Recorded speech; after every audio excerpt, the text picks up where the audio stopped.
Okay, so first yung components namin, una is the LCD, then meron tayong ano to? Soil humidity sensor, then Arduino, breadboard, and wires. Then dito naman makikita nyo, ito yung ginamit namin code para mapagana namin yung aming assembly programming. Okay, so yan.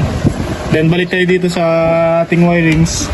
So una is yung ground at saka yung 5 volts, nilipat namin sa ginamp namin sa breadboard. Then yan, ito yung ground, syempre ground to ground, ground dito sabay ground dito, tapos yung BCC niya is nasa 5 volts nakasaksak. Then itong dalawa naman, yung SD at SL is nasa A4 at A5 na pins. Then dito naman tayo sa sensor, ganun din, yung ground and BCC, yung ground to ground, then BCC sa 5 volts. Then yung A0 niya dito is nasa A0 din ng Arduino, nasa A0 pin.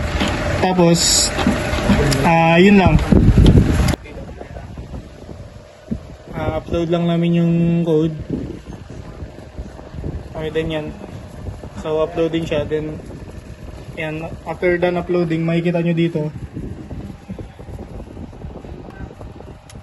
Okay, yan, so yung yung water pump is on, then yung moisture niya is nasa low pa.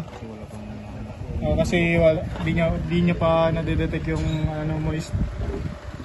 Tapos sa muna, yung sa mid, dito sa tuyo.